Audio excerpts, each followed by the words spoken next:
imana iri hano iwanyu. ibimenyetso biboneka icyambere nuko hari abasenga benshi baje baratubwira ati imana iri hano iwanyu. Ntabyo twabona. Imana iri hano iwanyu. Abo mu bihugu bitandukanye biva ku isi, bihugu byo ku isi baraje benshi batubwira bati imana iri hano iwanyu. Baranatubaza bati mbega mwibaza ko tuza hano kubera iki? Ati n'Uburundi bwanyu ntabwo twari tuzi. Atariko imana yatwe ngo tuze hano kuko imana iri hano iwanyu mu Burundi.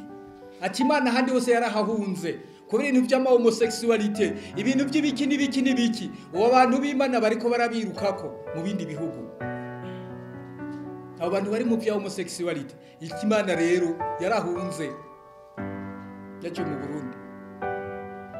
Ati mu Burundi niho hari abasenzi, ati umukuru w'igihugu asenga n'ibindi n'ibindi.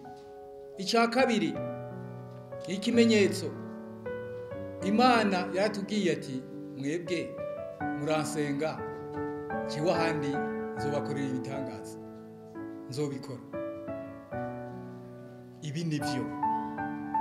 Mbega mwosigura impamvu umwimbu ugwira hano iwacu, ariko mu bihugu bimwe bimwe tubana ugasanga siko bimeze.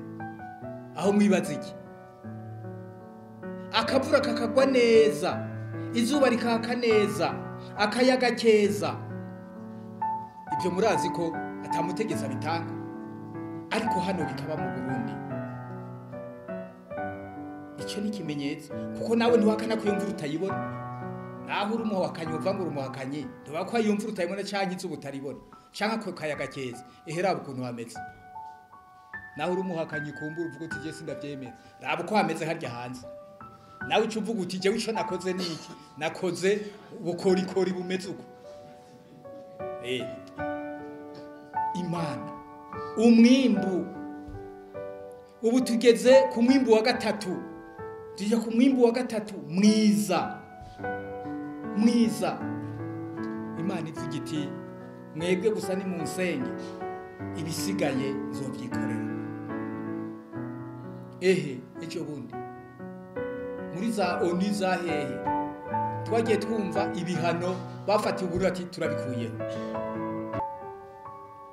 Ati turabikuye. Murabu akabora uko abarundi tungana. Nta muntu wovuga ngo yagiye kubwira abazungu ngo kuraho. Eka. Mugabo Imana yavuze ati munsenge, je wimini nzovyikorera. Wo bisigura gute? Za francophonie za hehe n'abandi bose ati ibyo twari twabafatiye ibihano ni turavanyeho. Tuti Mana uri kurakora ibitangaza. Ibyo ni Imana ari kurabikora. Ntagire umuntu azo kuvuga ngo jewe naragiye ngo mvuga ngo iryungane rimeze uku ngo none ngo bica wahiye.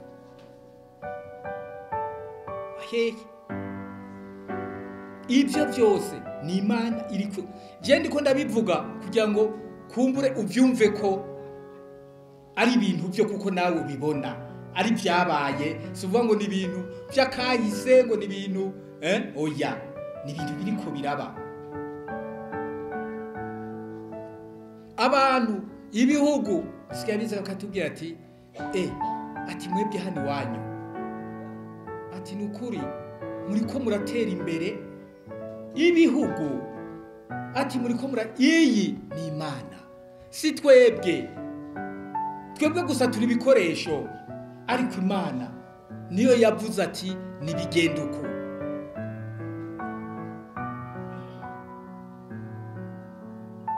Imana iravuga iti Uburundi bwongere buvwe mu makungu. Ubaho ugiye wumva Uburundi bavuga ati mbega muri abarundi, atego ngo mwebwe ngo murabaga muratinyitse. Aho ni hanze mu makungu hanze. Ya Mana iti nzobavuganira, ndabakingire, ndabarwanire kandi nzobatsindira. Amen.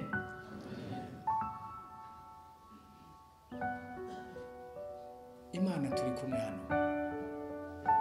Hariho ibintu tubona ubona ko ari ibintu bidasanzwe, waraba ibyo bintu iyo bivuye waraba warujya ngo urondere n'insiguro ukayibura mugabo twaza kuraba kuko ukabona ni ikintu kuko gikozwe cyo guteza imbere igihugu cyangwa cyo kugira neza abene igihugu waraba icyo kintu ugasanga ni ibyungane ikintu kivuye ku Mana dushaka kuvuga ngo cyajuku mugabo ukabona ko ari ikintu kidasanzwe kivuye ku Mana kuko nta n'icuba wiyumviriye mugabo Imana ikabitegekanya ukabona mu mwanya n'uyu birabaye